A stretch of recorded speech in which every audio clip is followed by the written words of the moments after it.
Trigger warning. This episode consists of conversation of suicide. Hello and welcome back to the Sher Vancouver podcast. Today we are sitting here with our final guest of our journey. To end our podcast journey, we invite a trained Indian classical vocalist who has been singing and performing Kirtan since the age of 9 years old. His talent was recognized in the Sikh community on April 2010, where his music and chanting started being celebrated by the community all around the world. He is a certified Kundalini Yoga teacher and aspiring to bring awareness around LGBTQI issues in the South Asian community by creating QueerKirtan to heal together with the wounded. Please welcome Gurnimit. Oh, thank you so much for having me, Sher Vancouver team, and Sharon, Niri, and the whole team. Thank you. Thank you. We're excited to have you on as our last guest. Yeah, it's a bittersweet moment. Yeah. But you're bringing a calm energy, and this is what we need for the final episode. Nice integration. Yes. Yeah. It was long overdue, Gurnimit. We've wanted to have you on, so we're so happy to have you here and share your story with our community members. Thank you. Thank you. I feel I'm ready to share the story as well. Awesome. Yeah. So it feels right. So let's learn about Gurnimit, everyone. So let's start off with your origin story. Where were you born and where did you grow up? I was born in Chandigarh, north of India, and I was born in a religious family, already very active in the Sikh community with Kirtan darbars, Kirtan ceremonies, and just doing service for the community. I grew up in Chandigarh, lived there for 27 years of my life. I'm 34 right now. Oh, wow. And I moved to Vancouver now in 2017, and ever since I've been here, and also going back home, touching the land and connecting with it and coming back. Yeah, so it's a beautiful journey. Wow. Yeah. So you came 2017. So how many years is it in Canada? 7 years. Almost 7 years now. 7 years. Yeah. Do you 7 feel years. like it's home as well now? It recently shifted. I felt it was home, but I feel that has shifted, and I feel home is India, because I had a really healing moment with my family, especially with my mom. Like before coming here in just earlier this year, I was saying goodbye to mom. I hugged her and I said, and this big realization happened, was like, oh, my last breath is going to be in this house in India. It was very powerful. I've never had an experience like that. So it feels like India is home. Yeah. There's something really powerful about it. Yeah, it's the motherland, right, for all of us. And you grew up there as well, right? So a lot of your life was lived there. So it totally makes sense. Yeah, I really agree with that. Yeah. Let's also step into your Sikhi journey and how, I guess, your Kirtan practice kind of evolved and how that all started. It all started, of course, in the family. I'm third generation Kirtan singer, started with my grandfather, and then he devoted his life to temple, Gurdwara Sahib, and just serving the temple. And then he was in the army, so he had to retire, and so he devoted his entire life to that, which inspired his sons, my dad and his brothers, and they started their own group, Kirtan Ragijatha. They ran away when they were in their late teens and started doing their own thing until they became internationally recognized, celebrated globally, coming from like poverty, and then, serving the Gurdwara Sahib, serving this community, took them to a whole new space of being celebrated for their music, for their work, for their service, and that inspired me. So I had very easy access to learning the medicine of sound, Kirtan, Bhakti, and also connect with the moral values of the tradition, and also learn from really powerful teachers. That was the biggest benefit of being born in that family, that I had access to the teachers. My dad especially was touring all the time, so we would see him probably like 1 month or 2 months a year, so divide that in a year time. Wow. So they were always traveling. So I grew up watching them, grew up listening, and that's what inspired me, was the sound. It was the only way that allowed me to feel, to be more human. Coming from a turbulent childhood, I was abused by a family member for 7 years. And because the family was so well known, they had to really hide it and not let anyone know about it. And so I really felt shut down. Like I felt like I wasn't allowed to express myself. And it was sound that allowed me to really express and feel emotion. And that's why I feel so connected to this practice of Indian classical music, bhakti. They're two different lineages. Kirtan is a combination of sound and words of affirmation, which is mantra, bhajans. When they come together, you have Kirtan. And that practice was making me feel love. It was made me feel grounded. It just made me feel a whole bunch of stuff that I couldn't really feel in my regular day-to-day life because I'd shut myself down. And so that was the reason why I kept at it. So started when I was 8, and then it's been going on since till this day. And it's been 26 years learning, growing with the medicine. And I grew up around community. I grew up being watched by the community.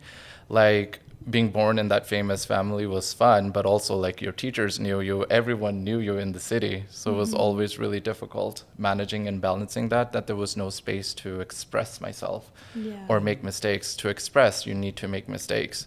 Yeah.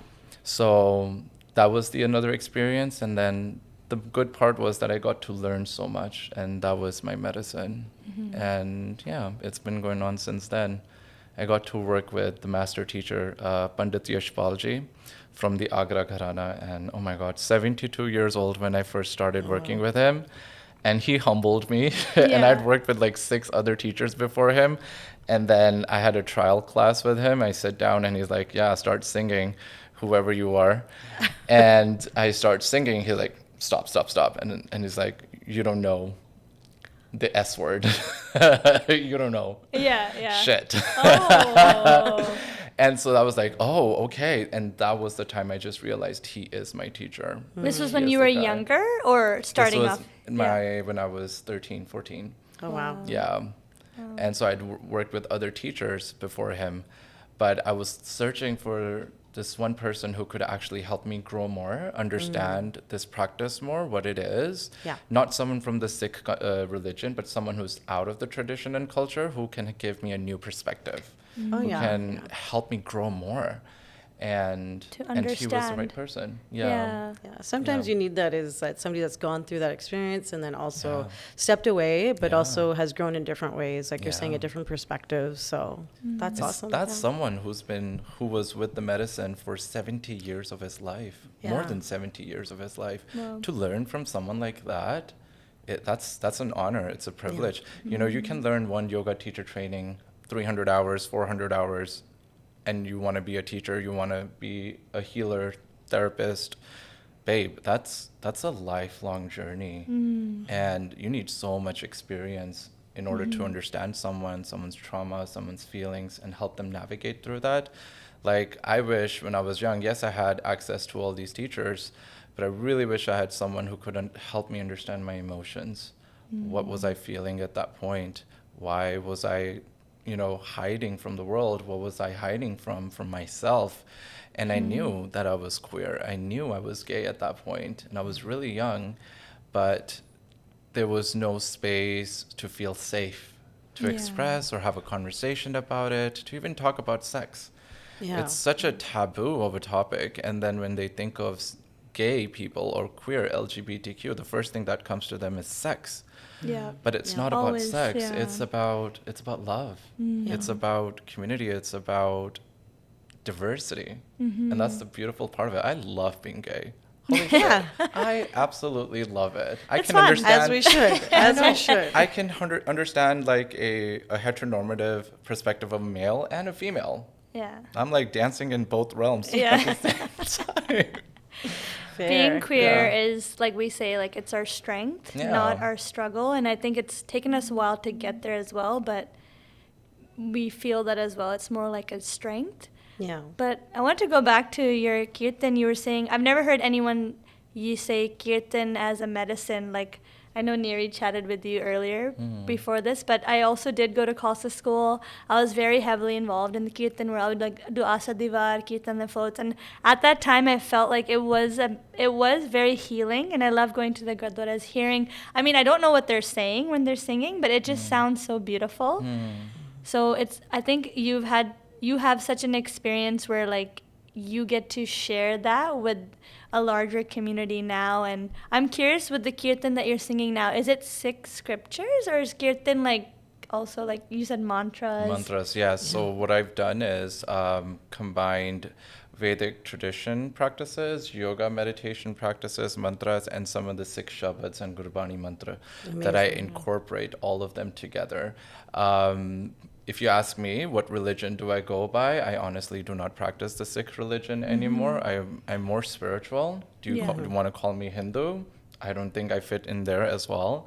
I kind of like take aspects and teachings from both traditions and cultures, Native American traditions as well, and to really find myself, my way of path that makes me feel happy, makes me feel more grounded, because I feel I don't fit in with the Sikh religious aspect. The only reason I have the turban on, the dastar on, is that it's a representation of my ancestors. It's a representation of my land. Right. Yeah. And there's no one that can take away. And if a Sikh person out there, is not okay with me being gay and also singing Shabad, Gurbani, and Kirtan, like, babe, you can't take away my color.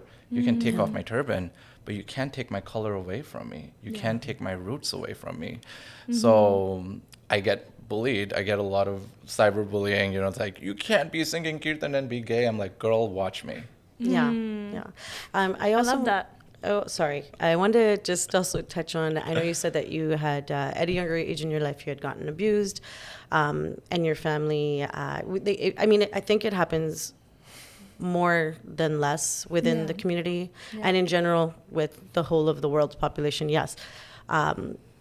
But I mean, again, we don't speak about it enough, and we're not here to dissect it in that way, in any which way, but to acknowledge that I think, yes, a lot of people have gone through getting abused and, different facets of it. And parents or our siblings or families kind of under rug sweeping that. And I know that probably must have been a huge, heavy journey to take on, but I'm glad that you're at the point you are now. It sounds like when we spoke in our pre-chat, like, you seem like a whole, you know what I mean? Like, you seem very healed and seem very, I don't know how to explain it, but you seem really at a good place, right? In peace. Oh, I am enjoying my life right now. As you should, yeah. Best time of my life right now. It's like, back in the days I would have to lie, like being a Sikh, someone who's representing the culture and tradition, also performing in front of so many people, touring around the world. I was living a lie. I knew this one aspect of me, but I had to really face it when I was 23, 24.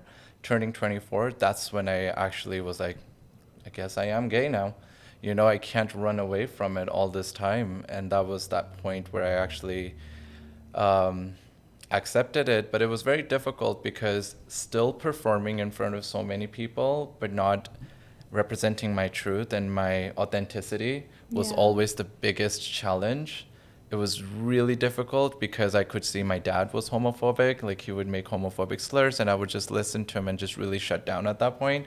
And I would see other people making fun of other feminine men in the community and stuff like that, and I'd be trying to draw some boundaries, and every time I would do that, there was just no space for a safe conversation around that. Also, lack of education and awareness in the community itself and also colonization, how sex was, so tabooed. Yeah. And now's the time we have to decolonize that, bring more awareness to that, and celebrate intimacy, celebrate love, celebrate life, and celebrate humanity and the human experience. The more we shut down people, the more we suppress people are gonna, they'll have their outbursts. And I had that moment. I was suppressed throughout my journey, like to the point, like I couldn't sing the shabads that I wanted to sing. I couldn't sing the mantras that I wanted to sing. I wasn't allowed to sing the melodies that I wanted to sing. Yes, I was trained in Indian Classical. Yes, I was trained in Kirtan, but I wanted to sing Spice Girls. It's so funny. When I was initiated by my guru, my traditional guru, on my left side was my teacher, and on my right is my dad. My dad is like the lineage holder of the Kirtan practices. Right. He's throat chakra Indian classical lineage. I'm freaking wanting to sing Spice Girls. Yeah. And it was hilarious, but I was this kid. I just wanted to learn. I was just, teach me. That's all I wanted. And I'm so glad that I had that mindset that I just wanted to learn and just wanted to grow. I hope Spice Girls has made it into your spiritual journey in some which way or form, and you brought it to the mix. Totally. They are Let me know when dancing. that workshop comes up, okay? I'm in. It's happening. Oh, It happens in every ceremony, in every workshop. The essence just comes out. I love Because it. it's such a free space that I want to create for Yeah. queer people, but not just for queer people, but just for people that are looking for a way to connect with the body. I think when we think spirituality and religion, we just automatically connect this idea to, religion, prayers, and stuff like that. But it's about understanding your emotions, your feelings, and what you're going through, and how you can alchemize that.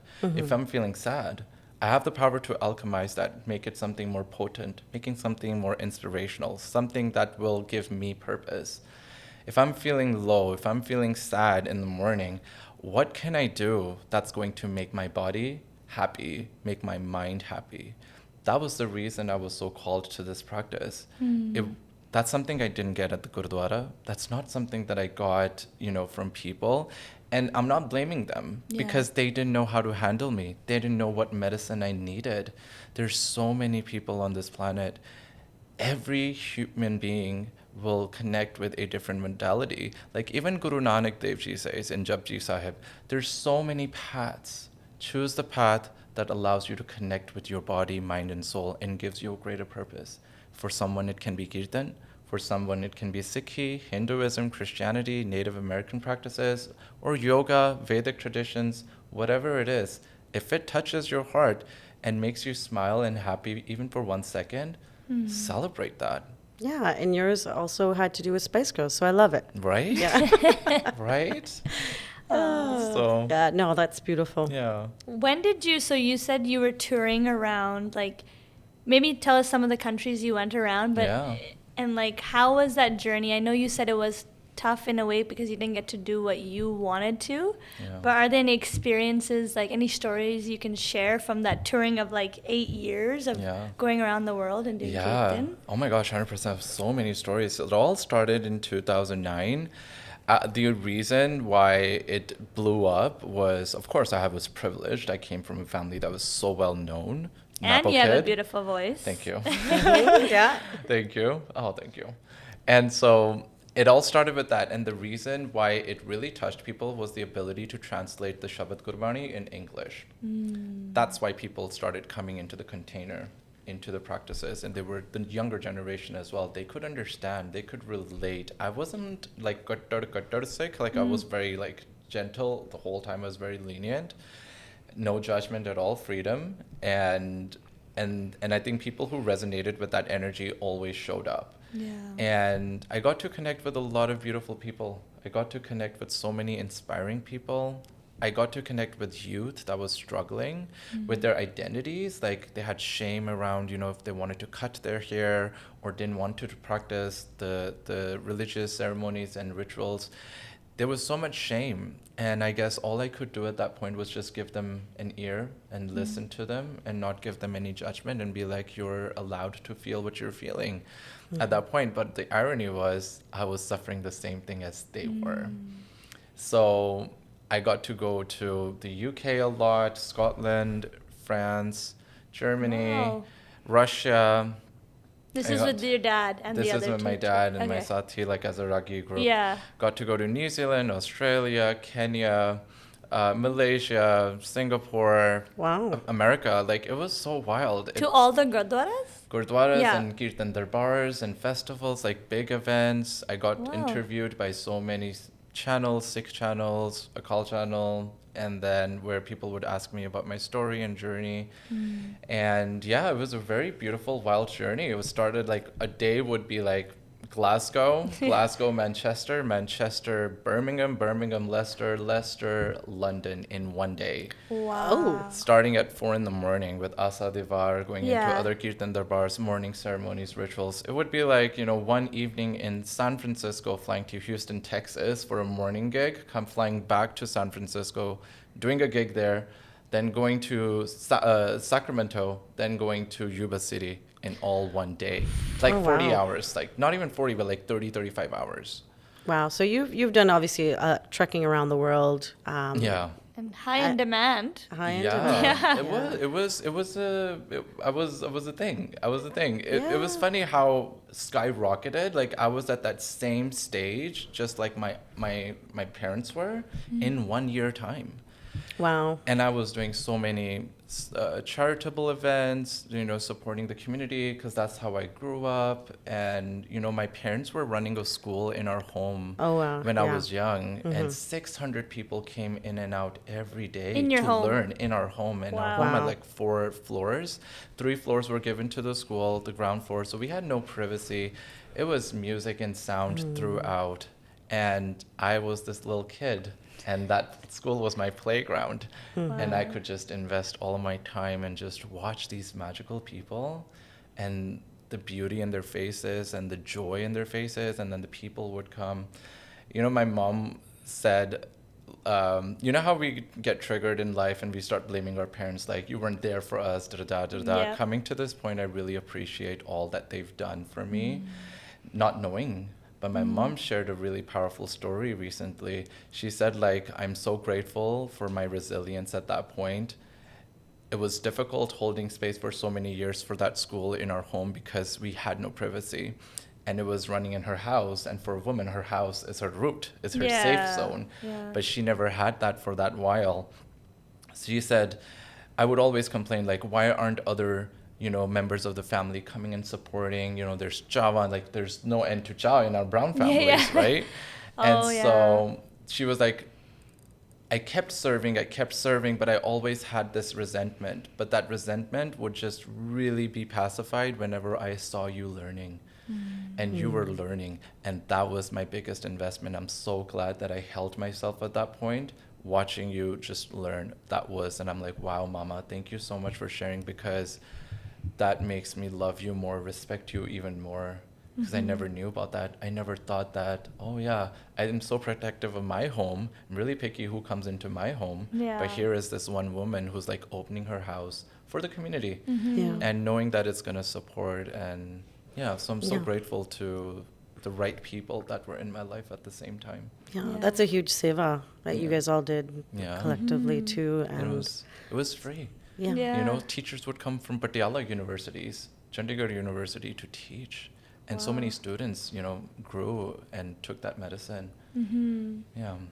So when did that change? When did the Kirtan Ragi journey end then? So you did it for 8 years? 8 years. It ended in 2017 when I was outed in the UK. That happened. I remember getting a phone call from a news channel, a call channel.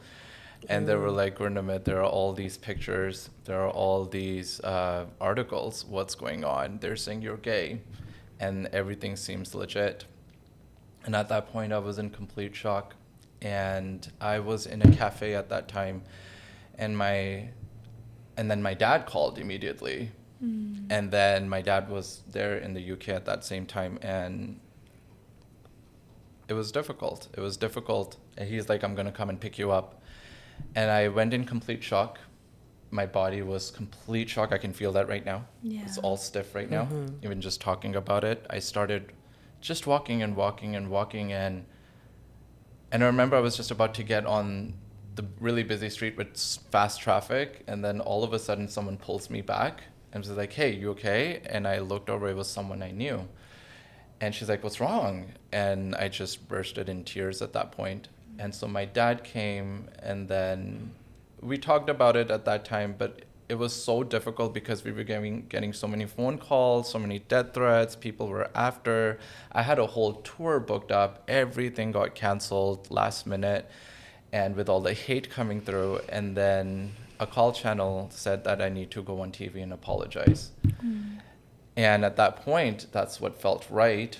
And so we went on TV, and then I just wanted to say that if any of my actions have hurt anyone, I do apologize for that. But they made it sound like I was apologizing for being gay, and they made me quit singing in front of TV, in front of everyone. Oh man, I can't imagine.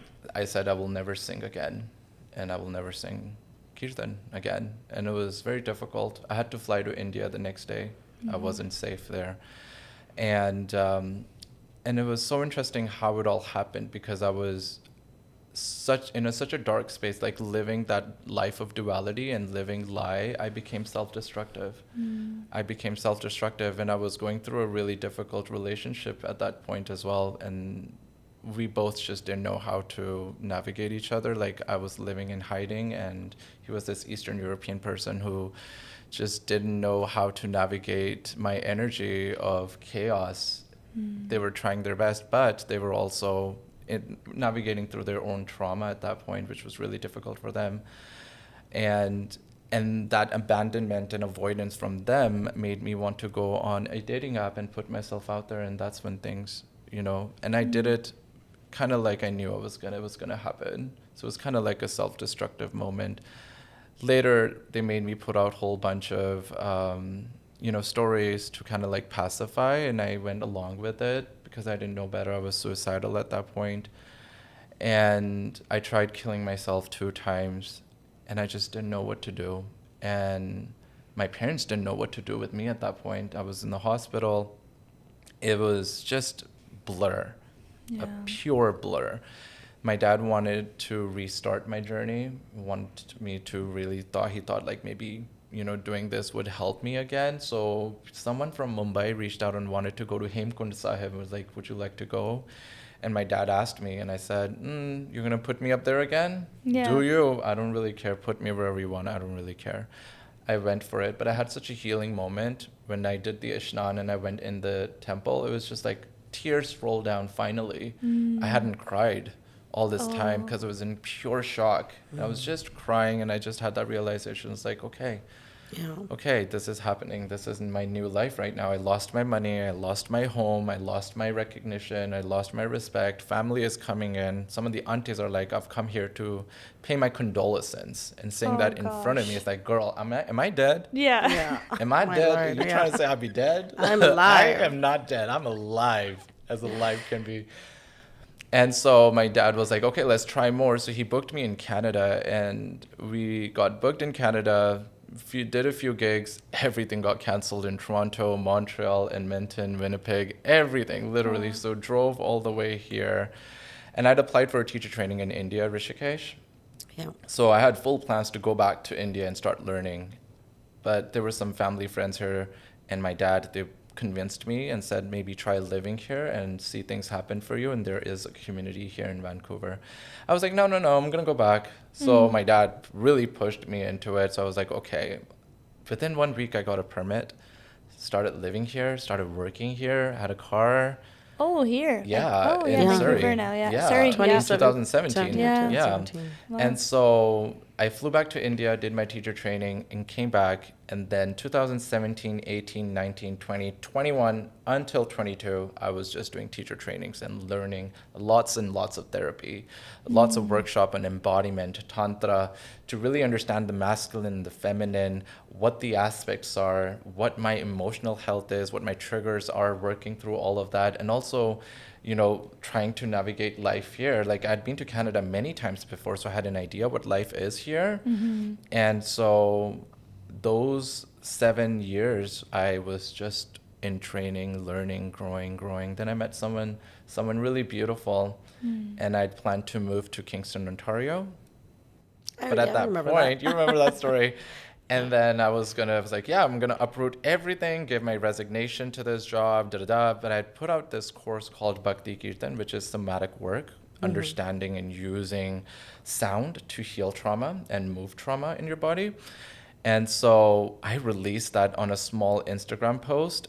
10 people signed up, just like that. And I was like, I've never had so much money in my account.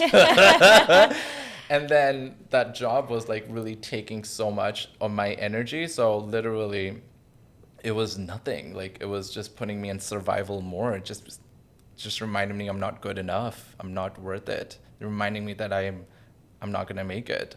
I'm not going to be successful or be self-sufficient. It was such a difficult time. And I know a lot of people navigate that here, especially immigrants. Yeah. And, but it was about me trusting and just putting one Instagram post, and people just signed up. And during those 7 years, I was doing a lot of karma work, like connecting with the community, offering my medicine for free, people just started knowing that there's someone Gurnimit out there. And it just blew from there. So I had to break up from that relationship because it made no sense moving, uprooting again and rooting myself somewhere. There's no spiritual community.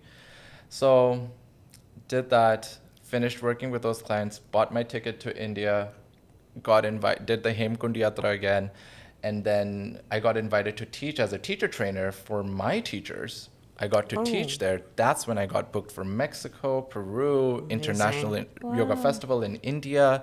I booked clients in New Zealand because the work was really calling and people really needed it. And so it's been going really strong since then. Wow. So it's been a very powerful, transformational journey where I was told that I'm not going to make it and that my authenticity is not going to be celebrated. Now I can live a life in my queerness, who I am, what I want to wear, what I want to dress up with, and no one tells me what to do, what not to do, or keep quiet, or because I'm not identifying with those identities that the world wants me to. I really had to love myself, accept myself, and find my power in that, and throw shade. I love throwing shade. Your story is unbelievable and so powerful. It's like you've been through it. Yeah, you've been through a lot. And I think, like, you know, with your coming out story of you being outed, that's so sad. And I think the level of your outing was so extreme, but like, look at you now, you know, like universe was supporting you, guiding you, like you're still providing the healing and doing the bhakti kirtan, doing what you want, but in your own way. I think that's so beautiful because like when I feel like it could have gone completely a different direction. Could have, totally. I think everybody needs to, you know what I mean? Like when we go through traumatic experiences, there's a time that it's going to take, you know, they say time heals all wounds, and it is really true. It's true. We do need time, and I'm glad that you're able to take that time to really, you know, let things surface, right, as well, and then to address them, and to go get the counseling, right, and the help that you needed, and then also being able to really live your authentic life, right, what you've been yearning for so many years, and being open, and then going through that process as well to heal with your family. Now that must have been quite a journey as well, and we can dip into that as well if you wanted to kind of get into that. But yeah, what a remarkable story. I mean, so proud of where you're at now. You know. Thank you. It's like I feel like this episode will give others hope. You know, like. Even like I know we've had very low moments where you feel like, oh my God, is this worth it? Like, is it, you know, like you have your low moments, but I think you have to keep going. You got to keep going. Don't give up, you know, especially people who are listening are maybe not necessarily out and feel like, you know, there's a point where every queer person feels like it's the end of the world. And like you get the condolences from aunties, but like, hi, ki ho gaya. It's like, like we're not dead. I love that. I ain't dead, girl. Do you don't see me shine. That's I guess the best advice that I can give to someone who's really navigating through a really turbulent time, and I wish someone had said that to me, is that Gurnimit, like, let go. Let go. And just focus on yourself and focus on what makes you happy. And if you don't know, figure it out. Focus on what makes you happy. What life do you want to live? If someone is hurting you consistently, they don't want the best for you. They don't want to see you grow. They don't want you to feel your power. They want to take away your power by making you feel so low. Remember, if they hurt you once, they're not in the best of your interest. Walk away and let that go. It's really hard to, I think, detach from that for folks, you know? I mean, I've gone through that of where you know, somebody's not good for you in that sense, in any type of relationship or whatever, but it's hard to get to that point, right? And so, doing the work will really get folks there. So thanks for giving people advice. I know this is going to resonate with a lot of people, you know, that have, you know, had the shade thrown on them, as you say. It's so difficult. It's so difficult because we've been forced to believe otherwise. That's why we think we can't let go. But we have full power of letting go. It's unfortunate that we're made to believe we can't. that they have more power over us. But if you see and shut down everything and really focus on yourself and really see the truth for what it is, the process starts becoming more easier with time. Mm-hmm. It takes time, but with time, it starts happening, it starts manifesting. Mm-hmm. The Yeah. belief system needs to be switched. Yeah. And I mean, let's talk also about like your Kirtan Ragi, and now you've transitioned over to spiritual Kirtan singing, Yes. and coaching. Yes. So maybe we can kind of converse about that as well. Mm-hmm. Yes. What I offer is using sound to tap into specific emotions and feelings like grief, feeling of love, feeling of positivity, and using that to release. Sometimes when people come to the practices, yoga, most of them are saying that I don't know what to feel. I don't know how to feel. And so, especially our lineage, which is the throat chakra lineage, Kirtan is different, Bhakti, devotion is different, and throat chakra are different. I'll do a quick understanding of what that is. Throat chakra is using sound to move energy. So if I'm feeling happy, la la la la la la la la la, right? Very happy, joyful. And then you want to feel grief. Sa re ga ga ma pa da ma pa ga ga ma re. This frequency right here. It taps into your grief. It taps into the vulnerability. I felt that. Yeah. I'm like crying. And it's so fascinating that our ancestors knew how to play with sound, because not only does it help you with your emotional health, but it also supports your physical body. And they ask you to sing this in the morning from 6 a.m. to 9 a.m. It's like when they wake up, you tap into that frequency, you go into your grief, feel it, process it, integrate it, bring it into a space of home, and then you move on with your day.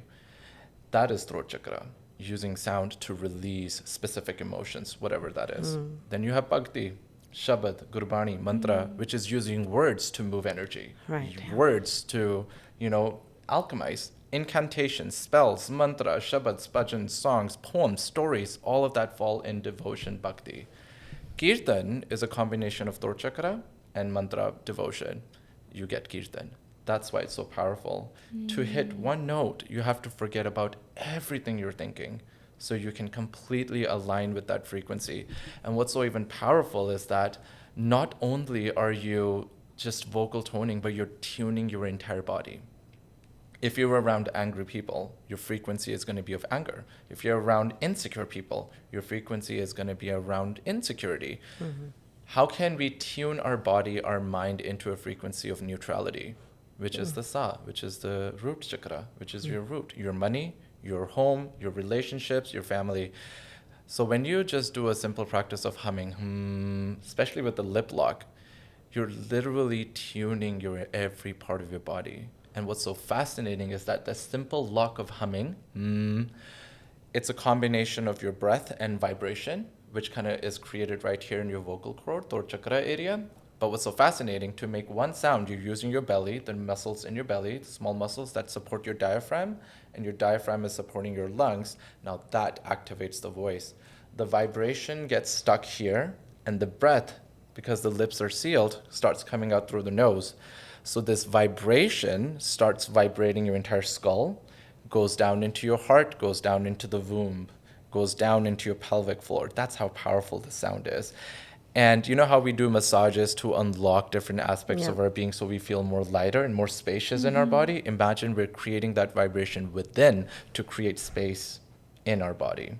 And that vibration, it works on your vagal nerve, it works on your glandular system, your pineal gland, your pituitary gland, it works on your parasympathetic nervous system, it works on your thyroid glands. It's literally working on all those things. I used to hum for 4 to 7 hours a day, and it made me high.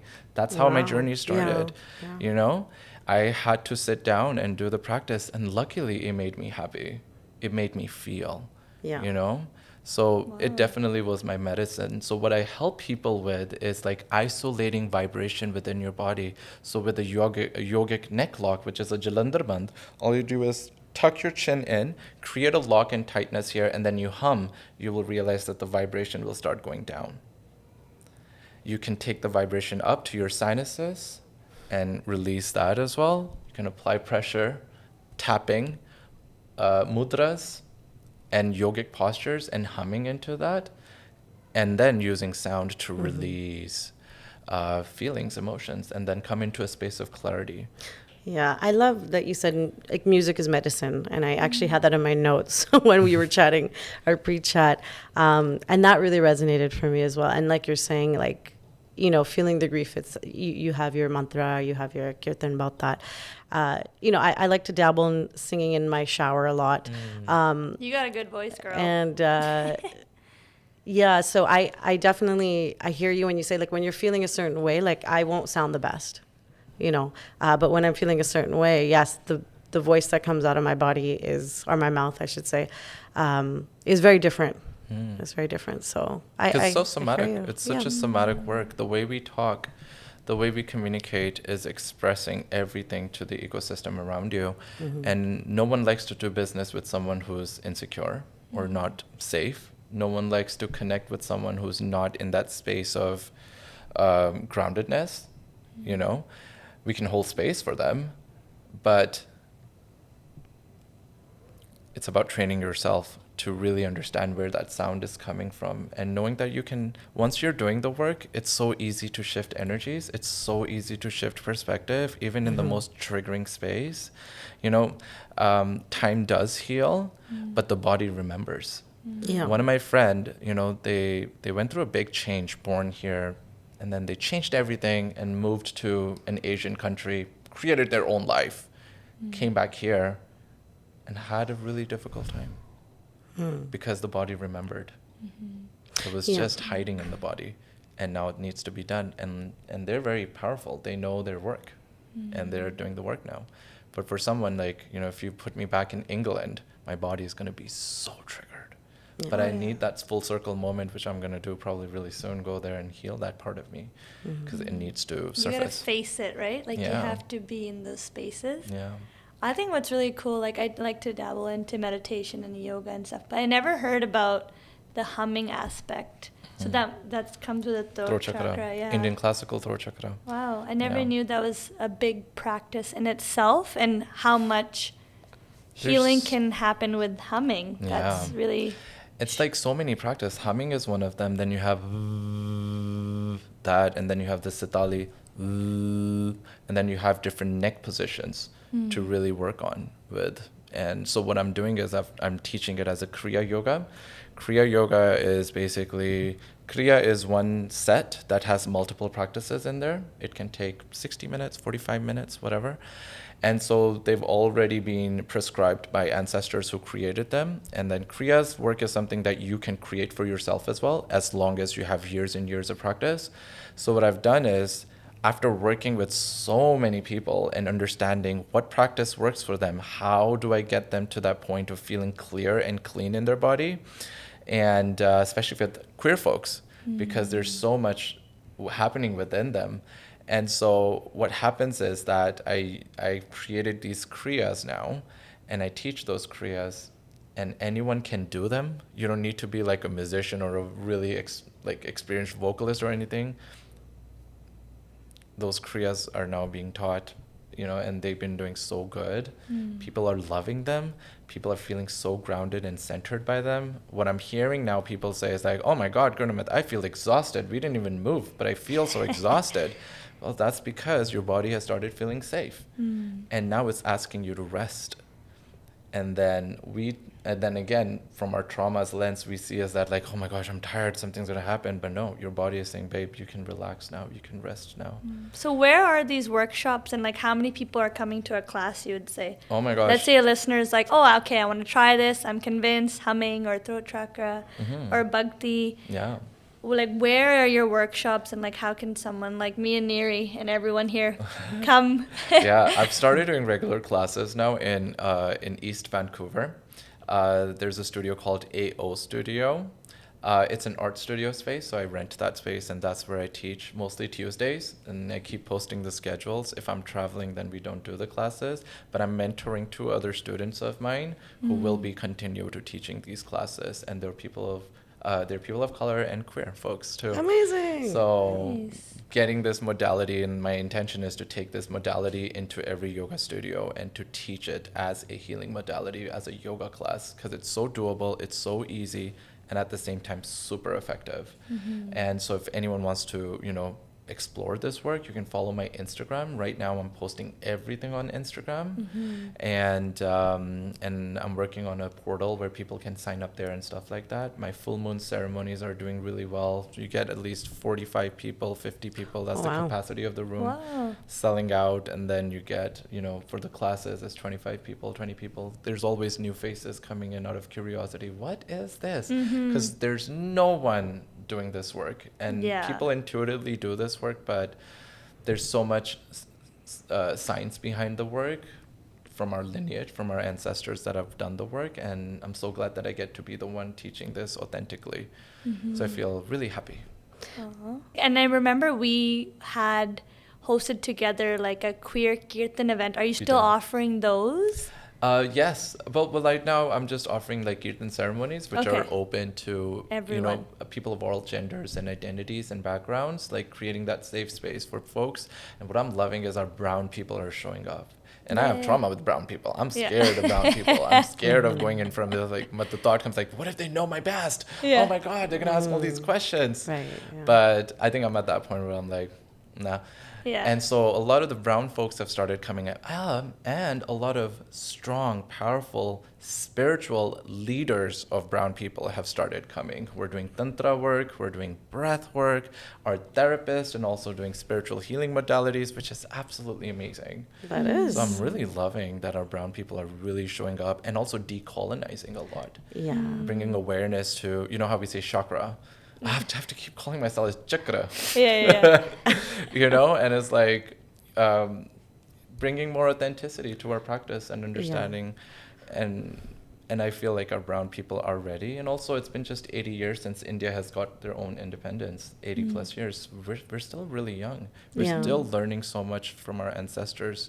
And there's still this idea of being part of the global thing, like a global way of living, but it's like representation. Representation, like trusting your land, your roots. Oh my God. The more I think about the ancestors, they knew how to live. They knew how to live sensuality. They knew how to celebrate religion, elements, everything. So powerful.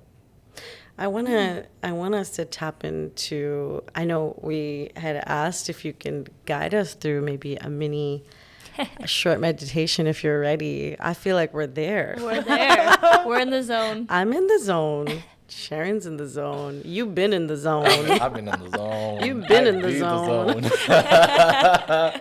I mean, we just want to also let our listeners kind of get a feel of the work that you do as well, right? And also, why not just squeeze in a little meditation while we're at it? Yeah. Right? Are we ready? Okay. Everybody in this room ready? Can I bring out my harmonium? 100% you can. Yeah, we'll get into your meditation. Beautiful. Yes. Yes, thank you. So what we're going to do is we're basically going to do the practice of humming, which is really powerful. Anyone can do it, super easy. We're going to tuck our upper lip and our lower lip in. And when that happens, there's a small opening for our jaw, which releases tension, also trains our jaw to relax. And there's a small gap here, and then creates a small chamber in our mouth. And we're just gonna hum, make the sound hum, like that. And what's gonna happen is the breath is gonna get stuck here and then start coming out through the nose, which is gonna create pressure in your mouth. And it's gonna go down into your throat chakra, start moving the phlegm, the mucus, all that stuff, start opening up the space, and then eventually it's gonna start going down. So the idea is when you're humming, keeping your awareness in your pelvic bowl and hum. And if any thoughts are coming, let them come. Because when you sit with yourself, that is when the real stuff that needs healing, that needs to be dealt with comes up. So just be gentle and just be like, yes, I see you. And so bringing your eyes, closing them, And then allowing yourself to listen to this frequency, this note. Tucking the lips in and start humming.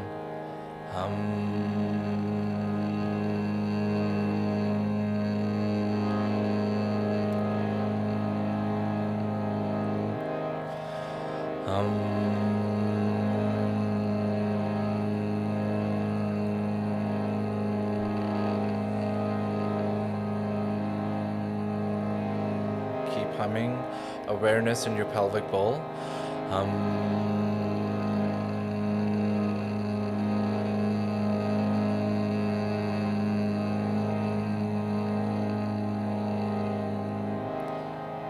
Keep humming, using your belly, using your heart.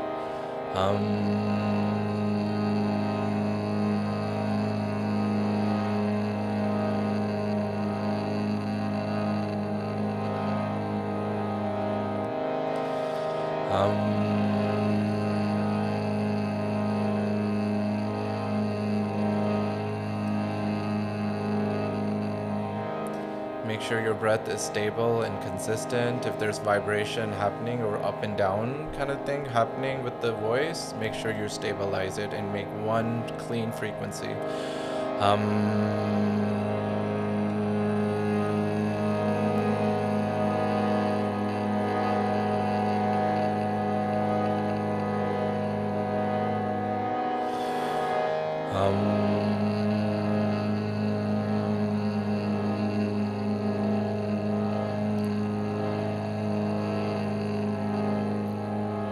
Relaxing the shoulder, keep going.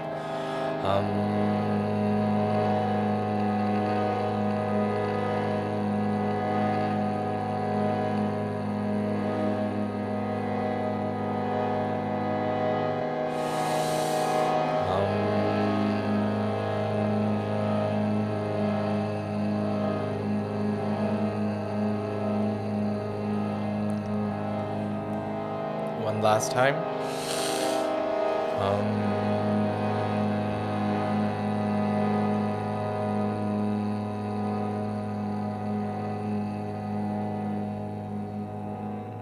Beautiful. Now I want you to hold, take a deep inhale through the nose, hold the breath,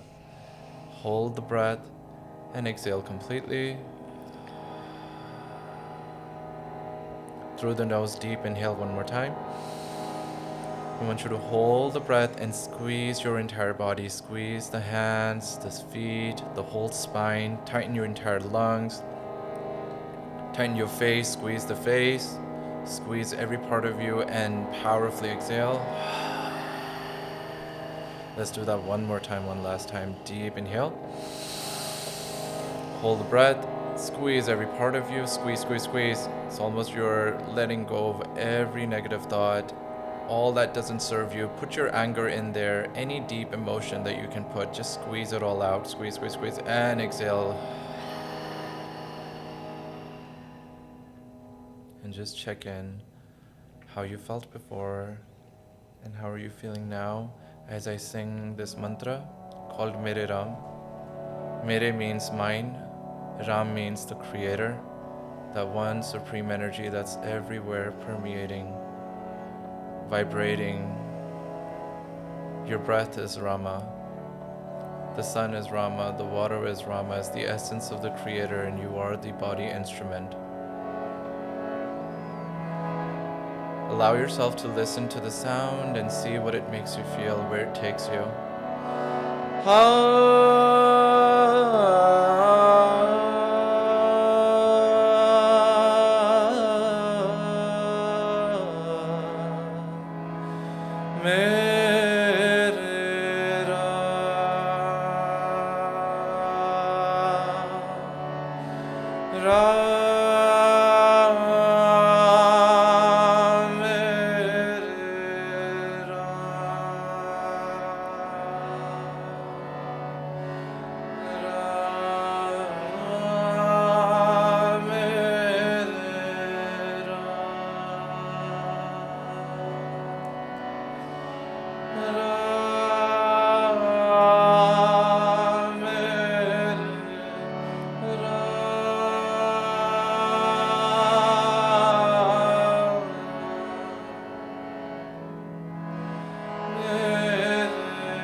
Taking that last nourishing deep inhale.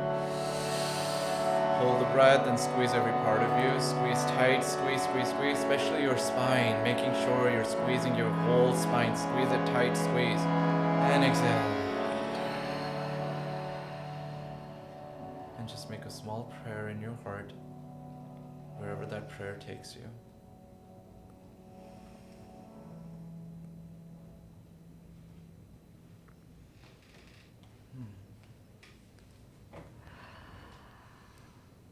You can open your eyes whenever you're ready.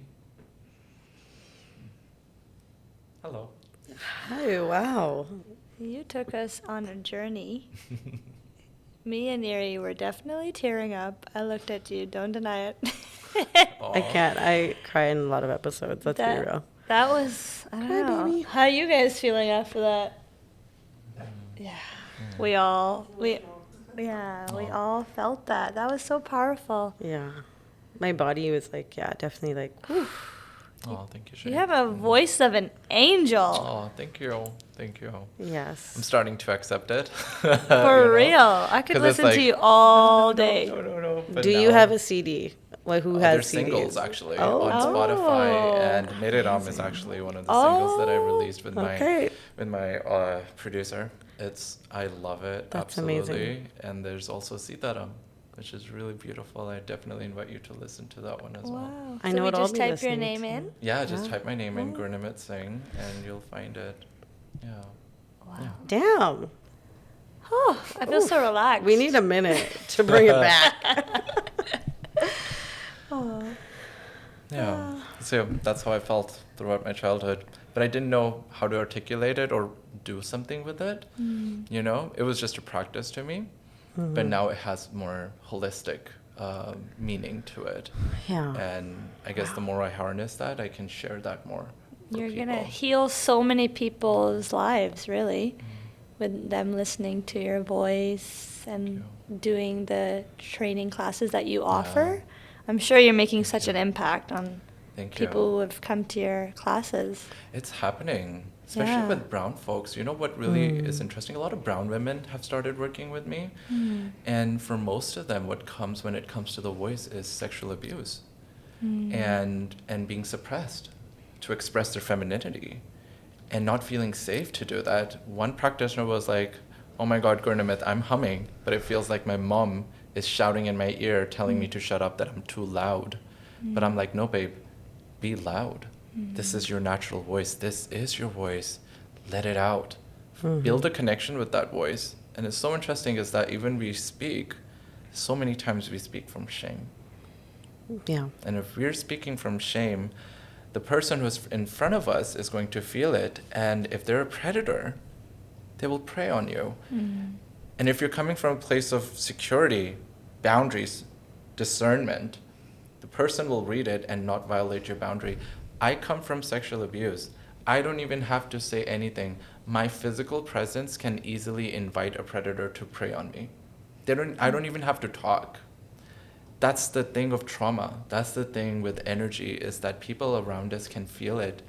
They can easily abuse it, but sometimes we don't know because we feel safe in that abuse and we go back into it. Yeah. And that, you know, coming from abuse, like 7 years after the 3rd year of consistent abuse, I fell in love with the abuser. I wanted the abuser to abuse me. And I was 7. I was 7 years old. No one told me what was going on. My body was stimulated when I was 5.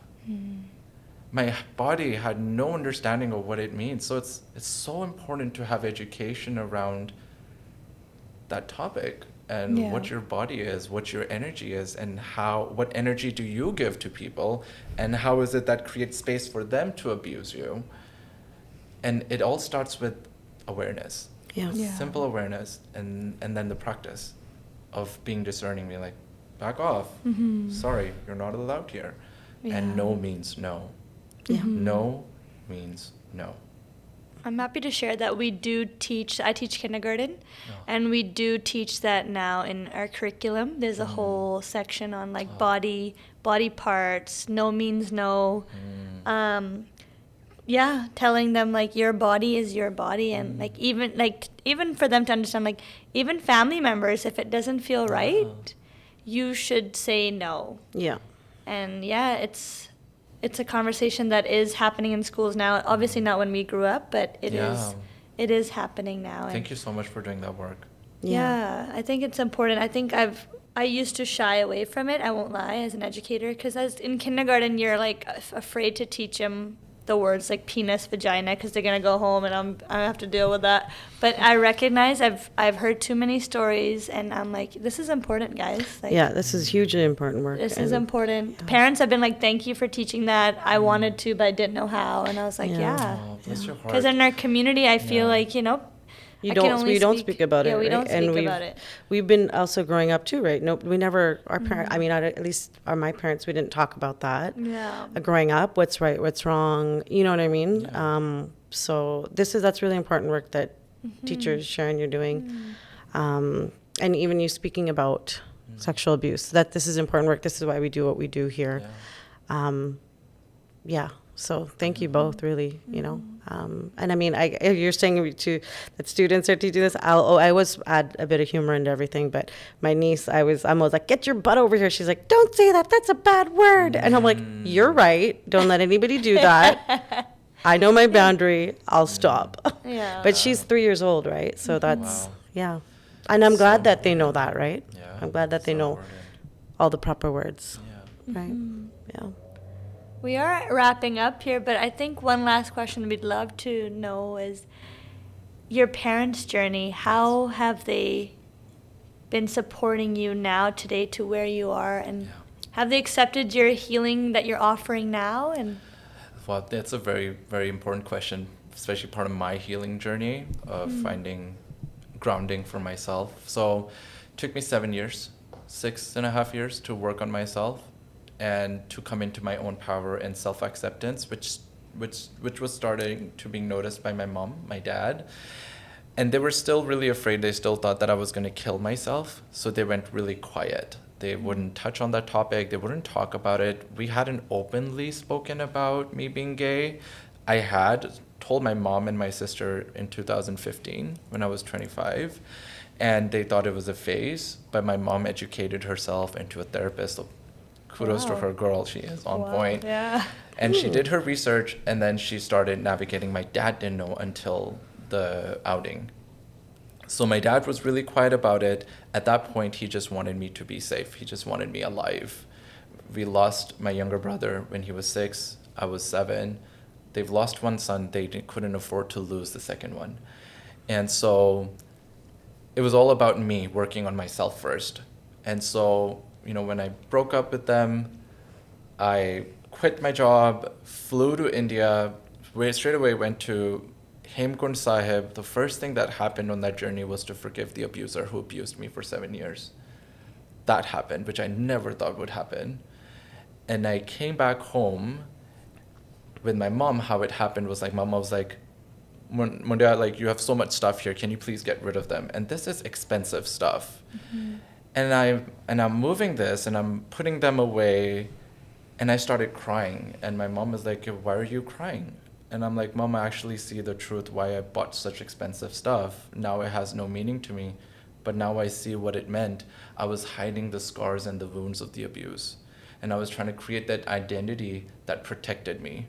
I was trying to cover myself up and just hide from that. And then she started crying and she's like, can I tell you something?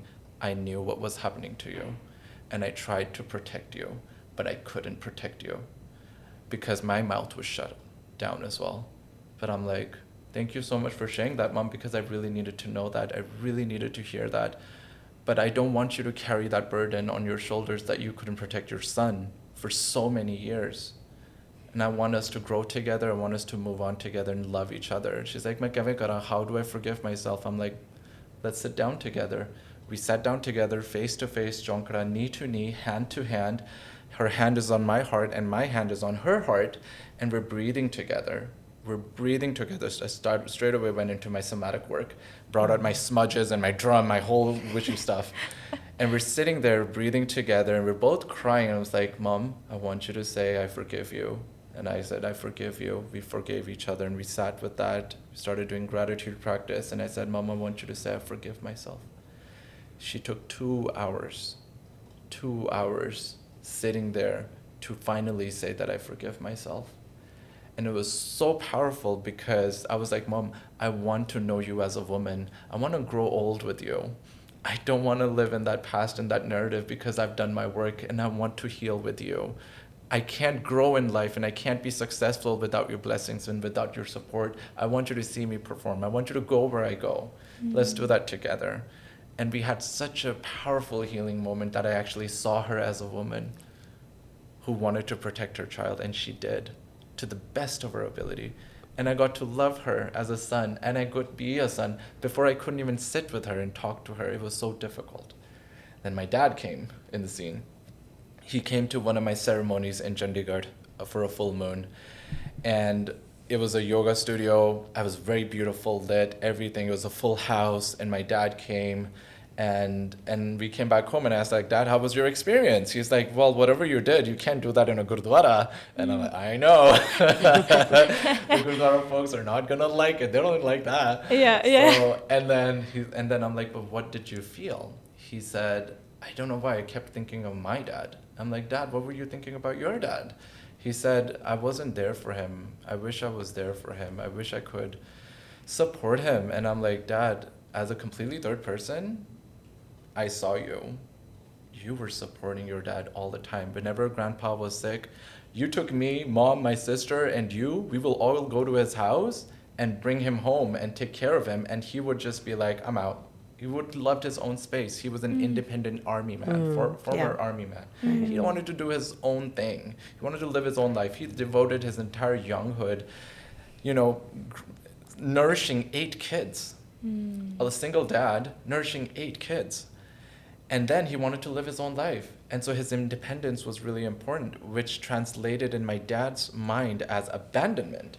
Yeah. And so I'm like, "Dad, you loved your dad so much. You were always there for him, but he didn't know how to receive your love, which is making you feel this way." But it's like, "Fir main hun ki kara?" I still feel that way. I'm like, "Well, Dad, you haven't healed your wounds with your dad, hence I'm not able to heal my wounds with you."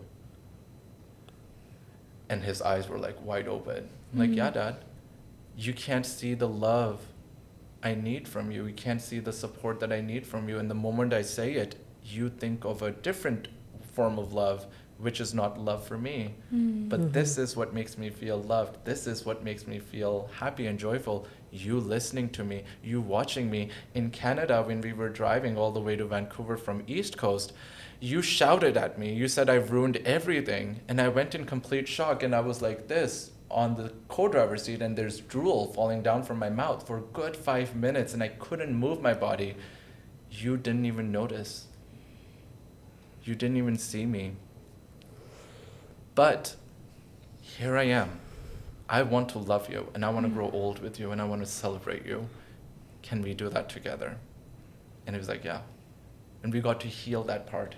And I think the most important thing for my parents to know was that I am happy. It was so important for them to hear that.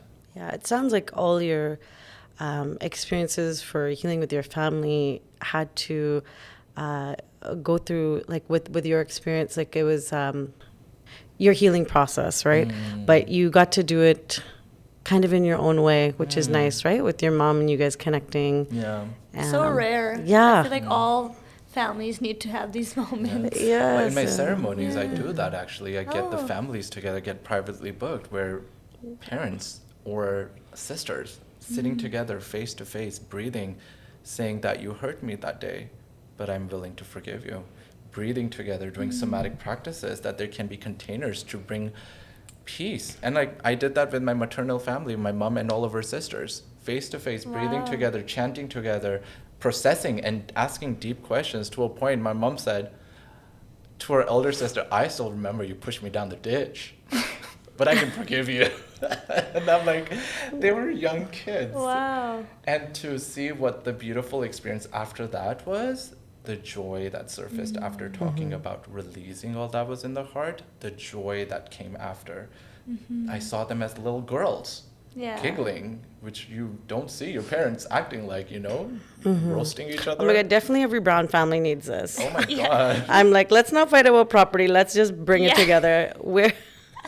Let's be real. It's so beautiful. Like, there's resistance, like when it comes to hugging for 2 minutes straight and breathing together. There is resistance because Akia. What is this? What is this? What is this hugging? But let me tell you, the work works. It works. That should be, wow, that's so good to know. That's so cool. When are you free? signing I'm up like, for when are you family. free? When are you free? It's Sign me up. And a lot of brown people like that I've been working with, they've invited me into their home containers where we got to work. They only invite selected people that know that can handle this work, that actually can process it. Is there like prep work that you got to give the fam jam and stuff like that? No, because it's so easy. Okay, yeah. It's such an easy process. And we just tell them that it's a meditation class for joy, for love, for acceptance. Bless. They're like jokes. You Yeah. gotta hug, Yeah. and you gotta Dormant. you gotta look at There's each other in touch the and go. eyes, put your hands in the. Me and my dad would be like, we're out of the door. See ya. It brings Kidding. out so Yeah. much. It Oh, for brings out sure. So much. But You're I feel healing like everyone. people are ready for it. I Wow. think people are so ready for it. Like me and aunties come together and we gupshup. Yeah. My Love it. friends and their moms, and we just like roasting tea. We're like roasting world together. Yeah. And then they get to feel my feminine and masculine, and they kind of feel like, oh, this is so interesting. I can dance with that. So it's like, and I had learned this art of like not even letting anyone go into that queerness identity thing. Is like, watch me. Yeah. This is who I am. It doesn't matter what I do. Yeah. Babe, let's have a fun time. If you're in for that, let's do that. So I feel like I've learned this art to kind of like shift really quickly, take them into the Boundaries, intensity, bring them out again. It's like an art thing. It's so interesting, knowing when to say what, and then changing that energy really quickly. Took time, but it's fun. Yeah. Wow. What a great last conversation to have with you, Gurnimit. I feel like we were healed in the 2 minutes that we I'm a had new you person. sing. New person. Yeah, your story is so inspirational, and I feel many listeners listening to this will get to know more about you. I know we didn't get to know all this, and I really hope people will take you up on your workshops. Thank And you. Yeah. thank you for sharing your story with us and being so open. You're definitely like glowing, and your energy is so calming. Oh, thank you. Thank you. Yeah, I mean, what a great, heartfelt, like amazing story to hear and share with the world, which we're so excited about as well. But unfortunately, we are coming to a wrap. Yeah. So I guess we always ask, how do they look you up? What's your Instagram? What are your handles? Yes. Share that with the world. My Instagram is Gurnimit Singh. Simple, Gurnimit Singh. There's not many people out there. Or you can put Naad Yogi, Naad, Naad Yogi, Gurnimit Singh, and you'll find me on Facebook and Instagram. These are the places where people usually are connecting, and there's a community that's already there. I'm doing a retreat in September 2024, taking practitioners from Canada and other parts of the world to Hemkund Sahib, Rishikesh, where we're going to be doing lots of yoga, breath work, integrational work, somatic work, and trauma work, and connecting with the land. And then I'm also going to be in India in March doing a festival, International Yoga Festival, where I'll be performing and sharing with the community, and also a community from Vancouver is going to come, where I'll be mentoring them through practices. And there's already a big community that's now connected with my work. And I feel there's going to be a lot of practitioners of this modality really soon. And that's the intention, is to create more practitioners. Awesome. Yeah. Well, we usually say on 3 we're going to say bye, but let's go. I mean, I was like, what do we say? We can't say Om. What do you want to say? Say Om? We can? Okay. We can totally say Oh my God. Oh, okay. We're going to go out with a. Woof, we There we got go. it. Let's do Okay. it. I want you Okay. to take a deep inhale through the nose. Exhale with a sigh. Make that sound one more time. Let's do Okay. that. Inhale. W- Exhale. Ha. Inhale to chant Om.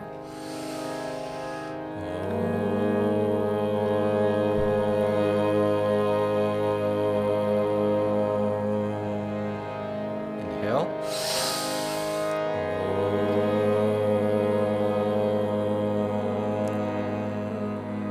One last time. Inhale.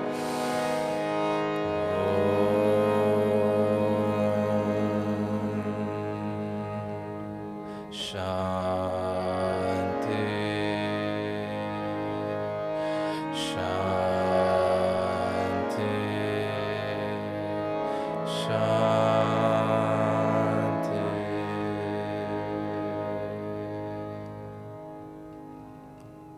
We're gonna say bye on 1, 2, 3. Bye. Bye.